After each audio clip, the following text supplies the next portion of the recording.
Be here now. Just be here now.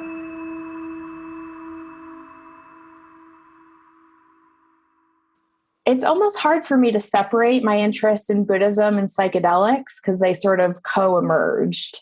I knew what I was interested in. I knew, what my questions were. And those were sort of the two places, Buddhism and psychedelics, where I was like, oh, here's where I might find some answers. Welcome to the Set and Setting podcast with Madison Margolin. As a journalist, Madison has spent years exploring the intersection of psychedelics, cannabis, and culture. This podcast brings together thought leaders from today's psychedelic renaissance to talk about the role of psychedelics in our inner and outer lives. You can support this podcast and find additional resources at BeHereNowNetwork.com/Madison. Hi, everyone. Welcome back to the Set and Setting podcast. We have with us today Sara Lewis. Dr. Lewis is an associate professor of contemplative psychotherapy and Buddhist psychology at Naropa University, where she also serves as faculty co-director for the Center of Psychedelic Studies. She's also a psychotherapist in private practice in Boulder, Colorado. Thank you for being here today. Thanks, Madison. It's great to be with you. So, I always start with just asking people, how did you get to where you are? What led you to be on this path? Yeah, well, my work has always been very interdisciplinary. So my PhD is in medical and psychological anthropology. And, really, I've always been interested in the intersection of mind, mental health, culture, and religion. Mm-hmm. And so I was never exactly sure, what field to go into. And so I always found myself kind of intersecting with different fields and different approaches. Right now at Naropa, I'm teaching in a psychology program, and Naropa is kind of a unique place. So I can get there in a moment. But, yeah, I think the kind of conventional psychology world always felt a little bit limited to me. Mm-hmm. And that's what drew me to psychological anthropology, which is really about understanding the mind and mental health across cultures. And, I found that anthropologists were asking questions that I was a little more interested in, what is the nature of mind, and how does it shift and change across cultures? And I've also always been very interested in healing, and specifically healing and working with mental illness and kind of the way that intersects with religion and spirituality. Mm-hmm. So also along the way, I trained as a social worker. And so that's the approach that I'm using in my clinical practice. Cool. Well, one thing I wanted to ask you, just based on your bio even, is what is Buddhist psychology? Kind of blending the religious spiritual with psychological. Yeah. Well, some people say that, Buddhism is not a religion. It's more of a philosophy. Mm-hmm. I don't know if that's true, but, Buddhism, as you probably know, because it's really about the mind and our states of mind and, how we're perceiving the world, how we're interacting. You could say that Buddhism on its own is sort of a psychology. Mm-hmm. So Buddhist psychology, and definitely the way that we train students at Naropa in the graduate school, is really helping people to bring in Buddhist practices to actually, be useful and be of benefit as people are engaging in psychotherapy. So what would be an example of a Buddhist practice that, a therapist could use with a patient? Yeah. Well, many Buddhist teachings are based on the idea of emptiness, mm-hmm. which we could probably do a whole podcast just about that. I actually teach a whole class on this at Naropa, how the concept of emptiness can be applied to psychotherapy. And so one thing, that we explore in this class, emptiness does not mean like nothingness, or, it's not a nihilistic view. but it's really seeing that there's no inherent truth to be found, right? And so we can see that there's a multiplicity of views, or things are contextual. And if we look at many mental illnesses or just distress that people experience, it tends to be a very constricted state. Mm-hmm. So helping people, to really see that there's kind of a vast openness of possibility, that's an emptiness teaching. So even though emptiness sounds very negative, it really has to do with freedom and openness and possibility. Mm-hmm. And lots of, good psychotherapy practices are really like that. It's really helping people find that freedom and openness.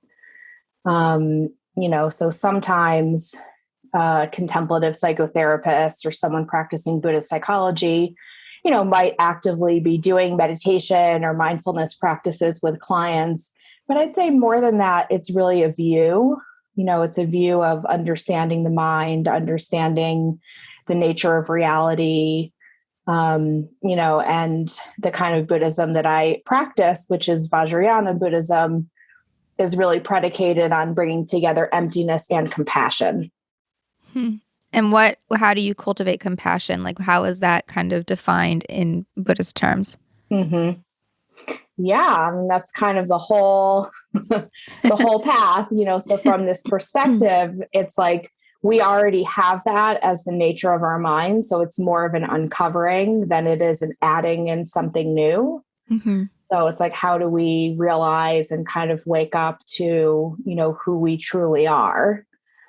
So I know the topic of our conversation today is about psychedelics. Right. And so, for me, there's a very close connection there, in that psychedelics, I don't think it really is like adding in something new. It's more that it's kind of a clearing away. And then it's like, wow, what's actually there, Mm-hmm. Is a beautiful, compassionate, radiant mind and compassionate, radiant other beings around us. Well, it's sort of, I'm like kind of sort of trying to visualize this as this dialectic almost between emptiness and compassion is like leaning into emptiness, but then within the emptiness is the compassion, if that makes sense. Like when you kind of, it's like almost the emptiness is a container for the compassion. I don't know. I'm having trouble articulating it, but that's it. Yeah, that's it. Right. So, the way that the emptiness of mind is kind of talked about in Buddhism is it, again, it's not this like empty void. It actually has a luminous quality. And that luminosity really is about, you said it very well, is about compassion. And, that's our true nature. So what exactly is Naropa up to? Now you have this Center for Psychedelic Studies. What's the goal of the center? Are there classes associated with it, or just tell me a little bit about that.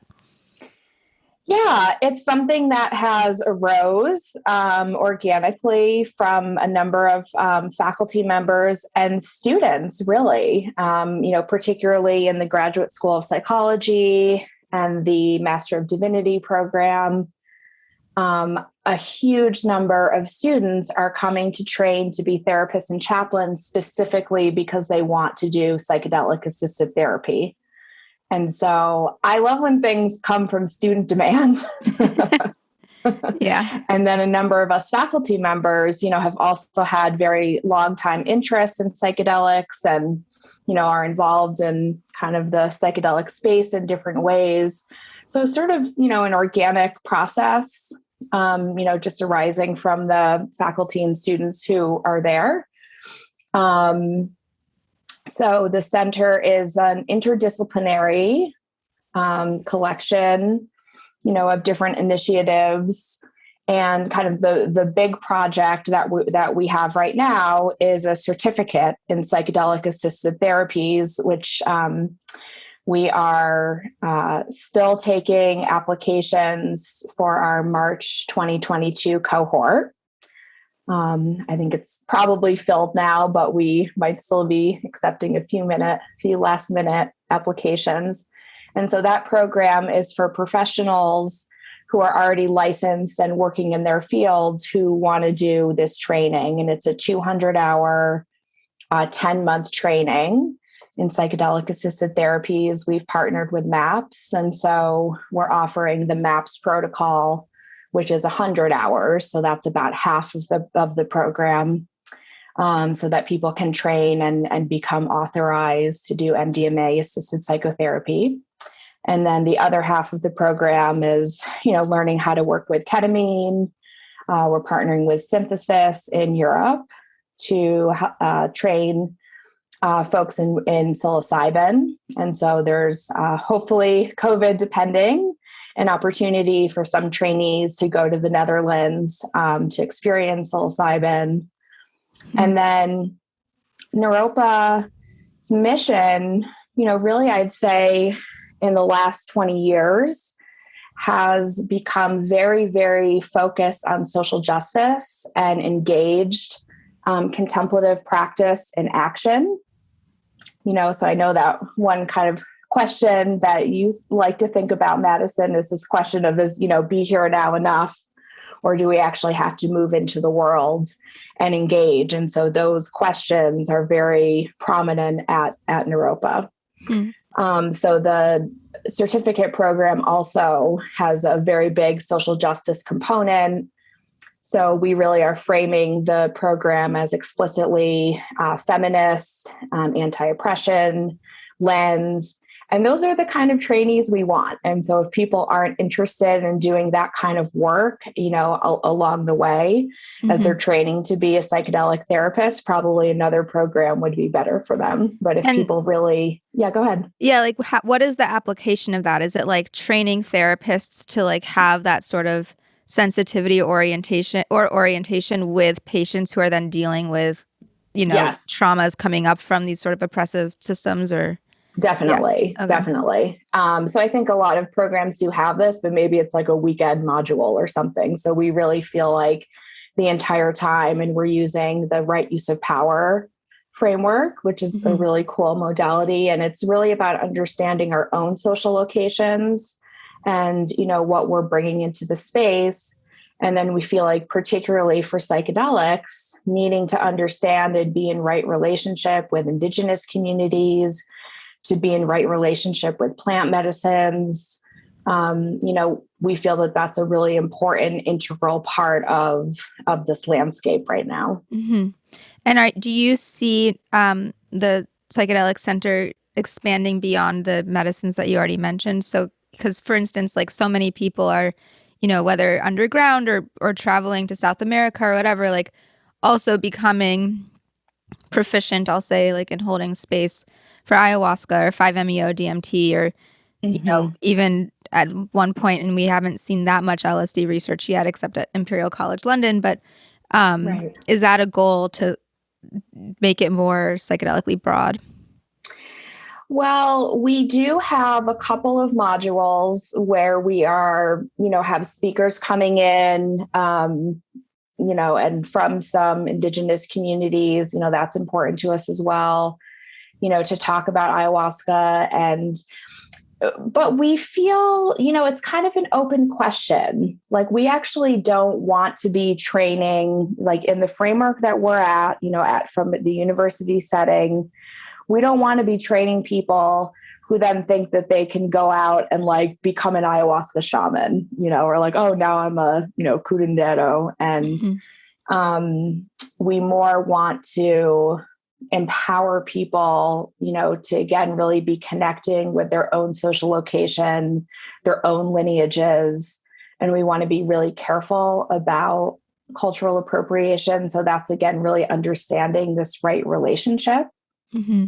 On the other hand, I know you mentioned you wanted to hear a little bit about my background and who I am. Yeah. I really got interested in psychedelics through ayahuasca. And so I wouldn't be the same person that I am, had I not experienced a number of ayahuasca ceremonies, kind of earlier in my life. So it's a bit of a tension, and as I've kind of gone on in my life, I think more and more about, well, what does it mean, for me to be a white woman, who sort of traveled to Peru and had these meaningful experiences and, engaged and interacted with, Shipibo families and communities. And then I left. And so for me, it's not like do it or don't do it, but it's more like, how are we actually engaging? How are we relating? How are we thinking about reciprocity? Are we only kind of taking all of the good, ritual and ceremony, but then not engaging with structural oppression or environmental concerns? So I think in the Naropa program, those are the questions that we actually want to engage in. And those are difficult questions. Mm-hmm. What, I guess my question, another thing that I'm wondering as you're talking is like, when you came to ayahuasca, what was your upbringing kind of growing up vis-a-vis spirituality? And like, what came first, like your interest in Buddhism, your relationship to ayahuasca and psychedelics? Like, how did that all come together for you personally? Yeah. Well, I grew up in a pretty secular way in upstate New York. So it's almost like I'm not really sure where this interest came from, but just that it's always been with me, kind of a deep existential hunger. Mm-hmm. And so then when I was in college, I had a professor who was doing research on ayahuasca. And, I said like, oh, can I be a research assistant? And so I started working with her. And it's almost hard for me to separate my interest in Buddhism and psychedelics because they sort of co-emerged. Right. They sort of came together. It was like, I knew what I was interested in. I knew, what my questions were. And those were sort of the two places, Buddhism and psychedelics, where I was like, oh, here's where I might find some answers. And then it's been kind of a lifelong, project in a sense of really kind of moving back and forth in a bit of a dialectic, between these two approaches or two modalities or ways of engaging the world and engaging the mind that really seem to inform one another for me. Yeah.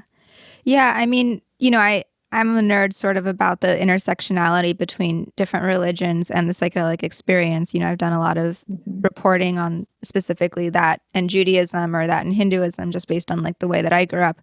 I know so much of Buddhism in and of itself could be said to be psychedelic, and it has nothing to do even with necessarily taking the psychedelics, but the concepts themselves, especially when you talk about like emptiness or like nullification in some ways, like I think, is really, where we're trying to get to with psychedelics. The Buddhist path also kind of affords that.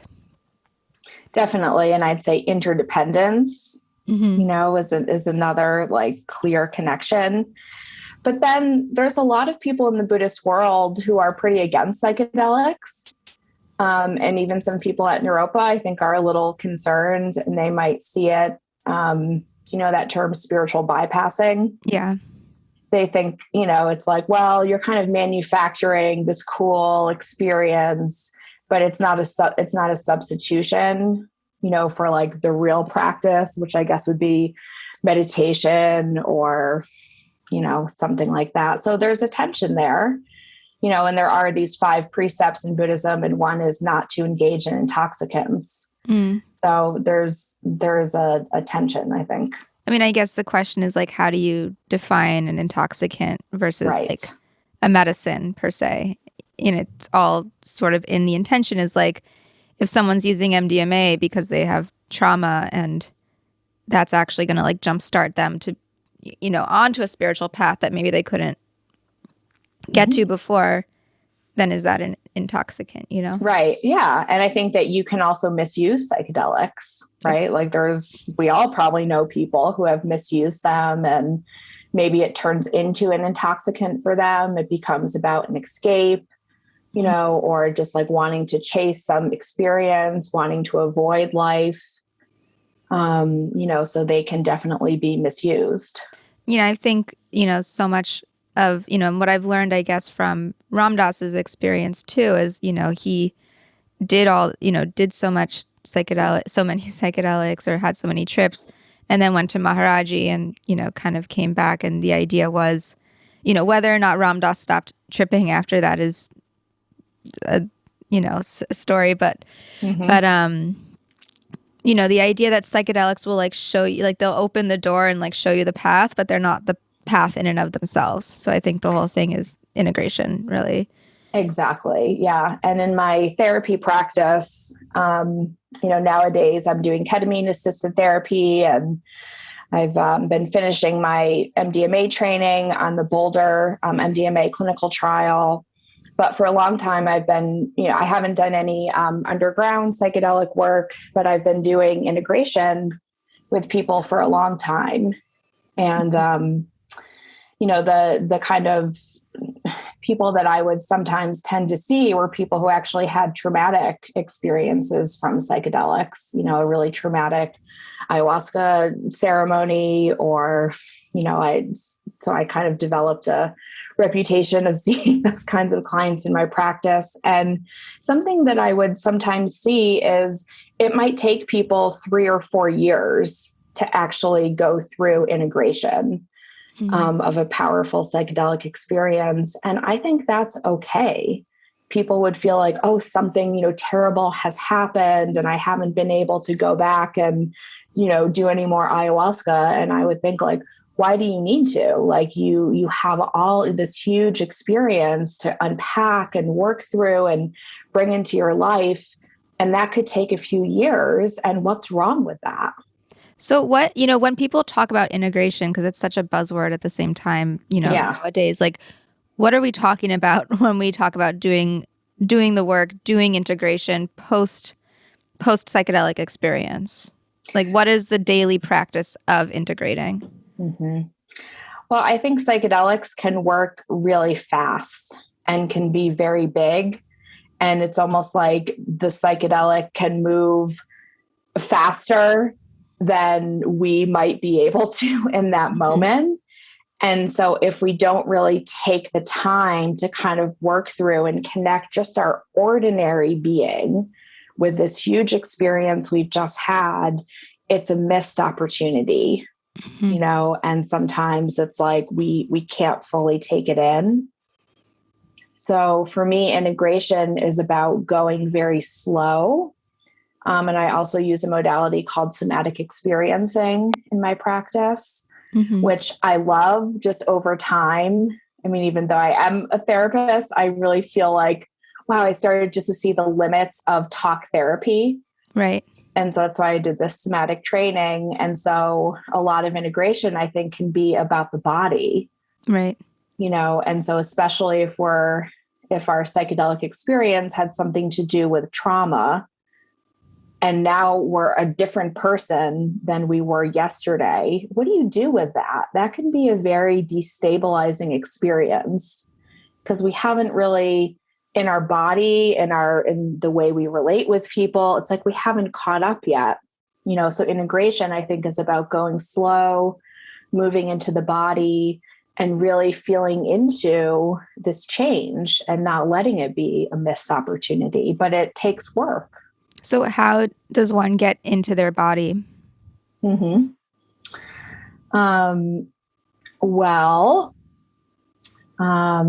that's a good question.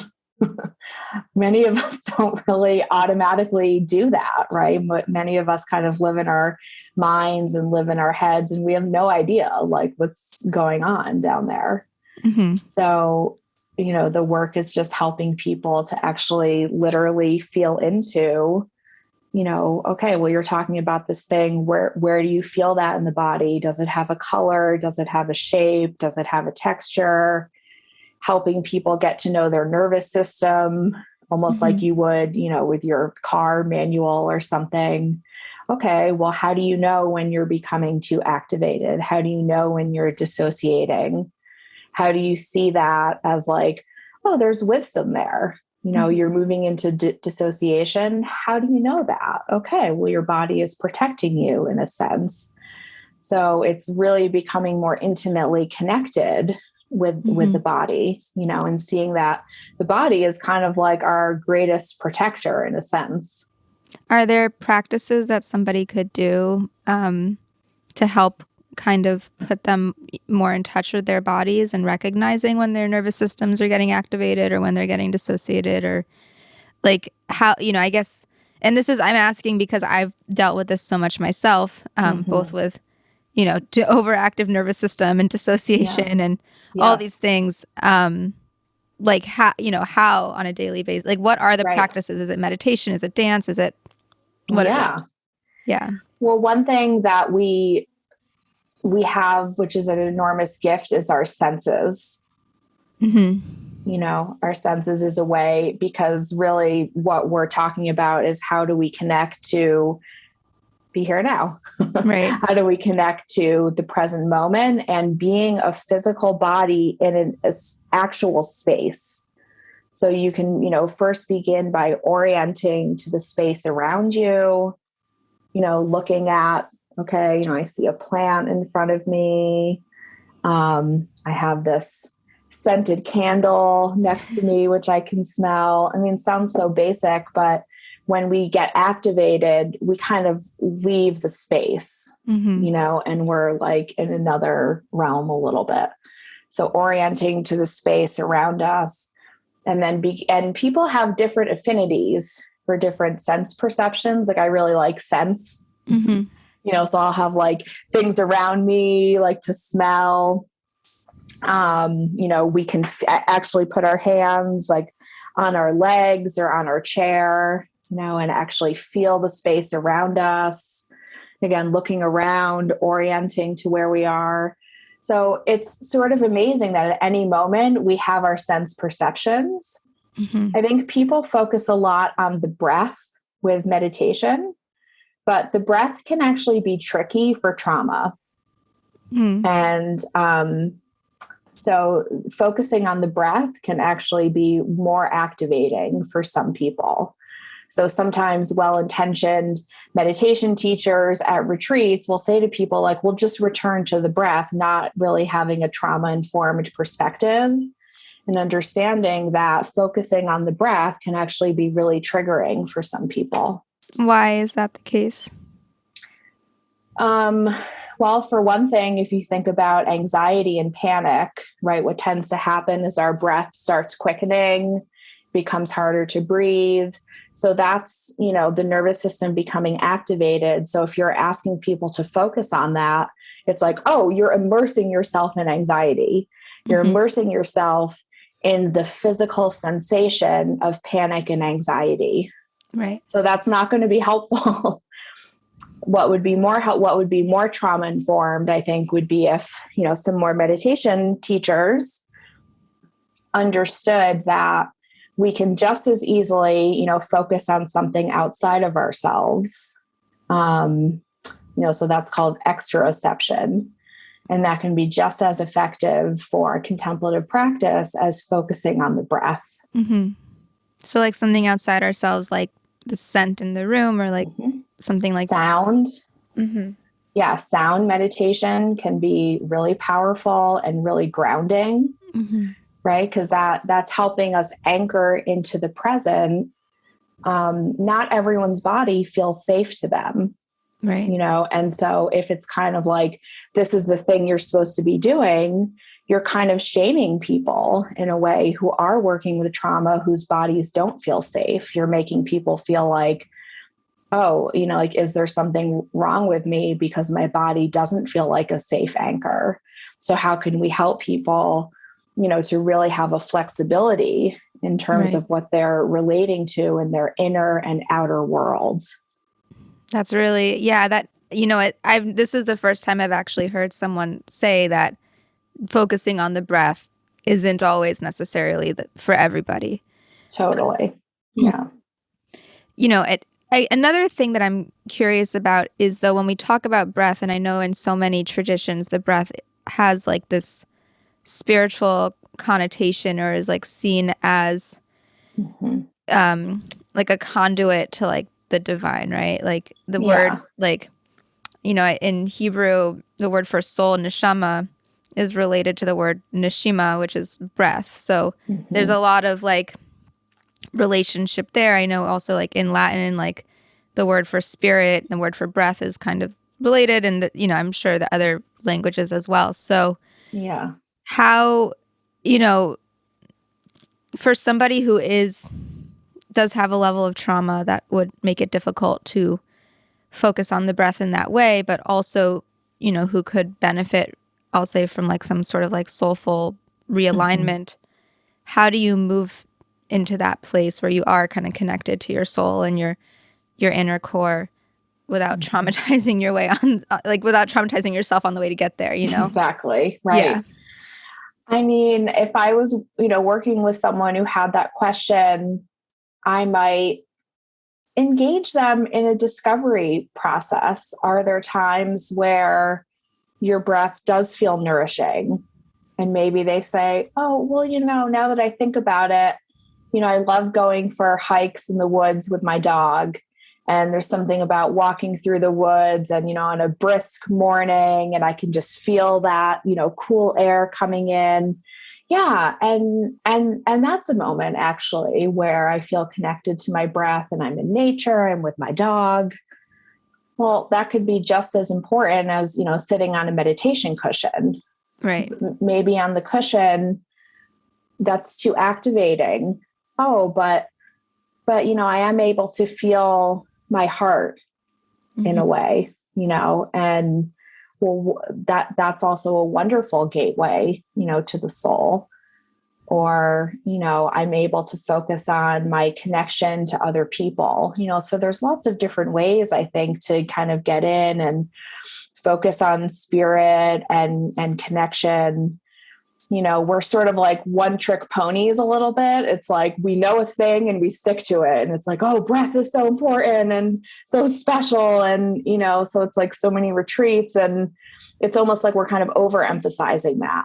Right. And I think younger generations are refusing to leave the body behind. That's part of why I love being a professor is, getting to hang out with younger generations. Yeah. And they have a refusal to leave the body behind. They have a refusal to leave their identities behind. And it's a more rich experience, I think, in people's practice.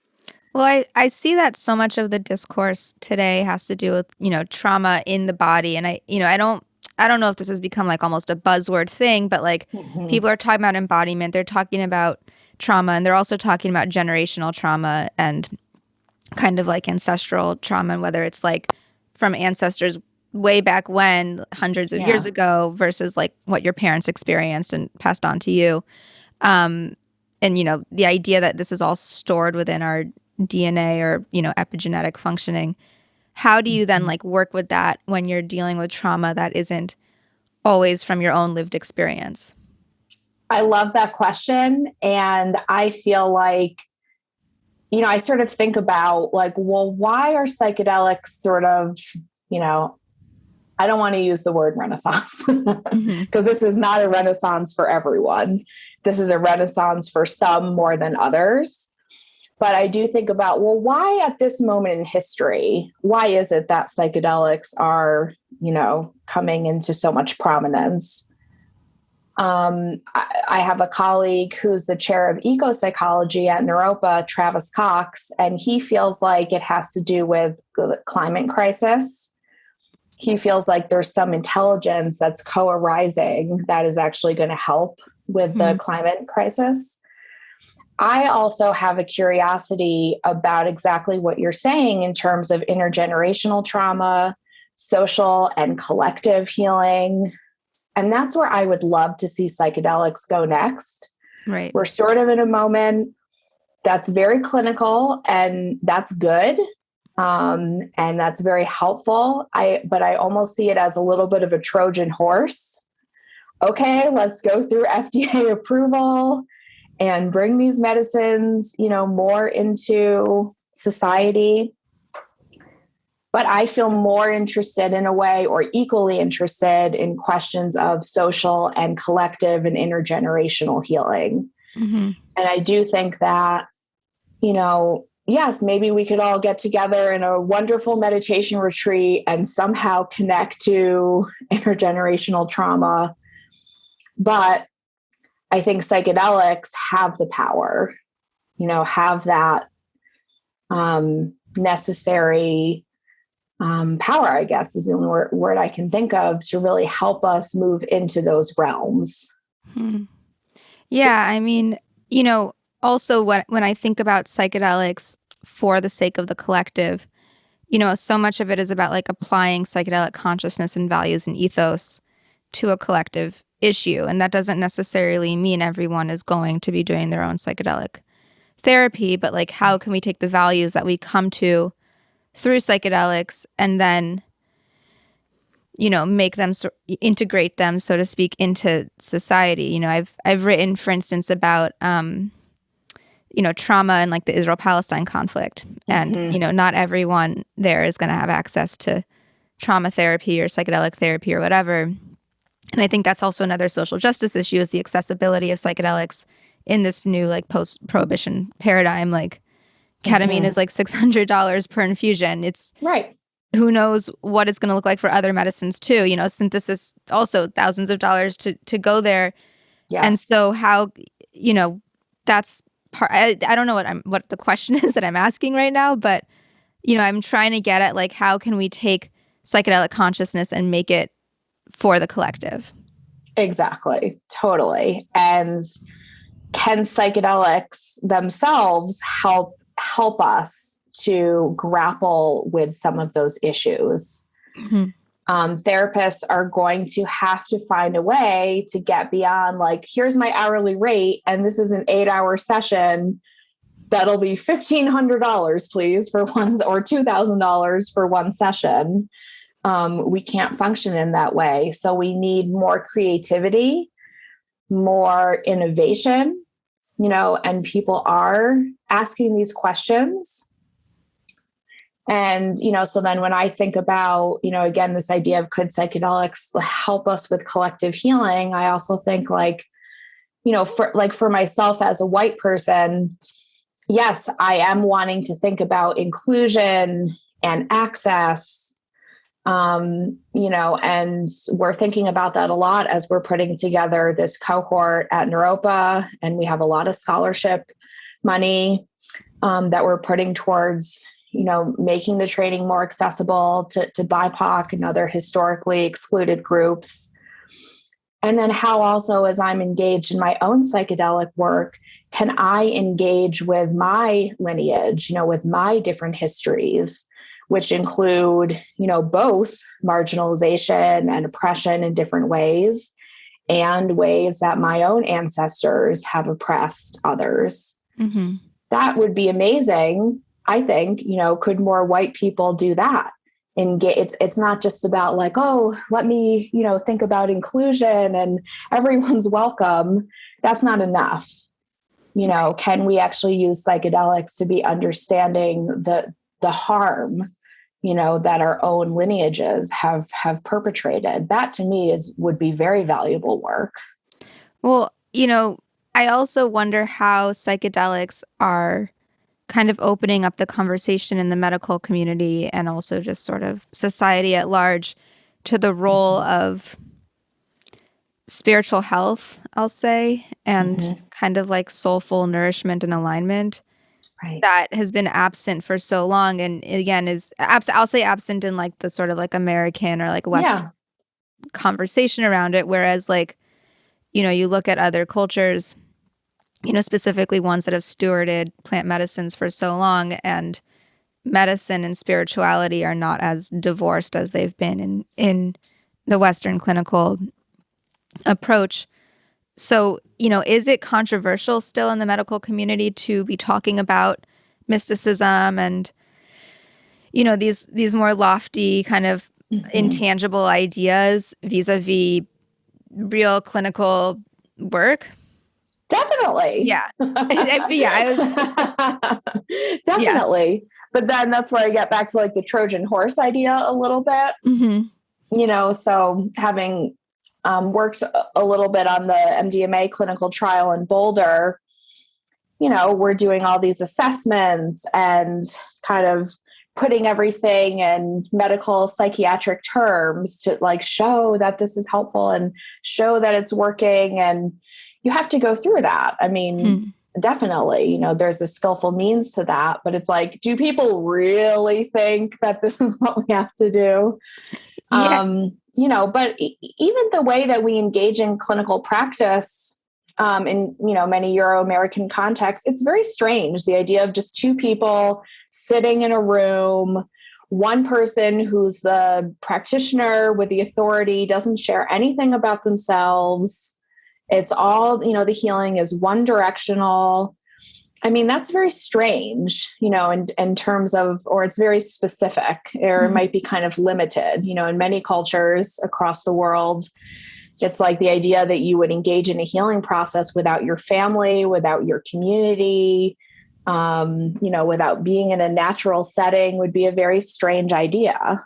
Right. So, you know, I do work as a, you know, psychiatric practitioner or, you know, clinician and think that it's really helpful. And, you know, I tend to have pretty conventional boundaries even in my work, but I also at the same time really see that it's a limited path. That's not the only way to heal.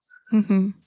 Do you think that there will come a day where psychedelic therapy will, you know, licensed psychedelic therapy, I'll say, will be like available outside the clinic? So like, for example, I, you know, did mushrooms a couple months ago, and I was like hiking with my friends, and I like laid down on this mountaintop and put like, it was just really sunny. So I put like a hat over my head. Like I was laying down and I was like, this kind of feels like an eye shade, and I'm just laying here.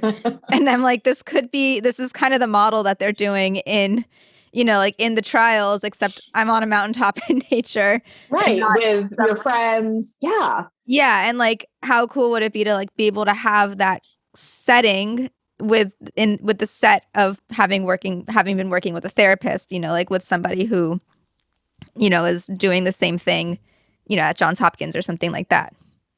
Totally. I want that to happen. That has to happen, you know, and so I feel like it's up to younger generations to insist, you know, and even to see that as a right. You should have a right as a human being, you know, to be on a beautiful, sunny mountaintop with your friends, taking mushrooms, connecting, that, you know, you could look at as, and should look at as a human right. So we shouldn't just, you know, we can't get complacent with accepting our reality for how it is. So that also goes back to the social justice questions. I don't think it's enough to just be here now. Right. We go in, and we do that inner work, and then we go out into the world, you know, and that's a compassion practice too, especially if we have the means to do so in different ways. If we have certain privileges to be able to do that, whether that's skin privilege or economic privilege or education privilege, we should be doing that for ourselves, our communities, but also for those, you know, who don't have the same privilege. I mean, how much of psychology or psychological practice is based in, or, you know, includes encouraging people to kind of go out into the world? You know, like Maharaji said, if you want to be close to God, feed people. And you can take that as a metaphor for, you know, feed people, just be of service, right? Is like, that's your route to feeling connected. So is that something that is part of the conversation in psychology when a patient, you know, I see this also with family members even, where I'm just like, get out of yourself for a minute and like, just go, like, stop dwelling on your stuff. And I'm not, who am I to say one thing or the other, but like, sometimes that's just what you needed. Or for me, at least, it helps to not always just be sitting and being so self-reflective ad nauseum. I think it's really left out, deeply left out. When I was doing my dissertation work, I did a study in Dharamsala, India with Tibetan refugees, where I was interested in trauma and resilience and the connection of Buddhism. And, you know, Dharamsala is this place in India where there's a lot of foreigners. And so a lot of the Tibetans who I was interviewing and hanging out with, you know, they had a particular view of Westerners. And they were like, basically said, you know, what you're bringing up, Madison, like, well, it seems like in the West, people are really focused on themselves. doesn't that make you miserable? And they thought the idea of psychotherapy was just bonkers. Wow. Why would you sit there and talk about your problems over and over again? Aren't you going to just solidify? They really thought instead what would be more helpful would be seeing like, just like me, many other people have suffered in this way. Just like me, so many others have had this experience. So it's not about denying, distress or trauma that you have, but it's actually seeing that like you're not all that unique. And that seemed to be really helpful for people. Mm-hmm.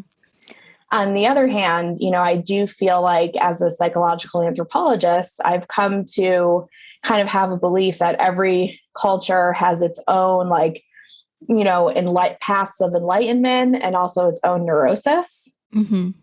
And, I think that some cultures maybe aren't as good as, how would we say it?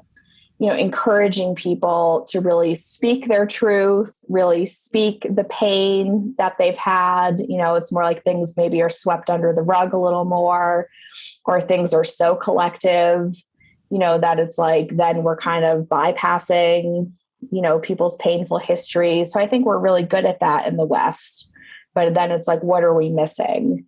And I think, that's what you're bringing up. It's like, you can have too much focus on the self. Yeah. And as you're speaking, what's coming to mind is like be here now as a passive practice, as an active practice. Yeah. As, you think be here now, okay, I'm like sitting on a cushion, just sitting. And is that being here now, or is that, is being at a food bank or just doing your job in the world, whatever that is, like what is be here now? Like what is the practice of it? And maybe it's a generational thing. And I, just to like what I've observed, or, the people who originally were part of the satsang or were part of that generation, we're talking about generally like middle upper class white people, right? Who already had a certain level of privilege. And so it's then easier to maybe be here now in those circumstances. But if your circumstances aren't such that it's like a here and now that you want to be in, then what? And I think also part of like, a spiritual practice, even if you are in a here and now that is comfortable for you and it's easy to just be here now, right. Like I think there's a certain level of dissociation happening if you're not then able to like associate into the collective presence that, there's no way. I was talking to a friend and we were saying like, if you're well, the whole classic idea, if you're well adjusted in this society, then you're dissociating from something. And if you're not well adjusted, then you're just tuning into something. So there's no way to, I don't know. So this is kind of what I think about a lot, especially having grown up in the Maharaji satsang and seeing both the, what it's offered to the world, but also like, I think generationally what I can do or what people, of my generation now can build on from that. Right. And, I think both contemplative practice and psychedelics can help us stay a little longer with that which we might otherwise not want to see. Mm-hmm. So be here now, right, is also like, well, look around you and see you're not the only one. And see, if your life is very privileged, it's almost like we don't want to believe in something like, structural oppression and racism. So how do we learn to stay with that pain? Right. How are we able to actually let more and more of that in without becoming defensive or without shutting down? Mm-hmm. Yeah. I mean, I think it's the container for all of it. My dad always taught me like the world is perfect within its imperfections, but like, so, you can hold space for like the things that aren't working and like allow for them to be imperfect. But I think also like with the goal of seeing that if those are, if the negative parts of life can ultimately like be brought to like, elevated for a higher purpose, I think that's sort of the places where there's the work to be done. Totally. Right. Beautifully said. So is there anything else I didn't ask you that you want to talk about or add or just riff on, or famous journalist's last question? Right. I don't know. I guess, just the aspiration that I do feel of, sort of in this moment with psychedelics, like what you were bringing up with access and equity. And, we can put our human ingenuity, our human brilliance to work. This is a problem that we can solve.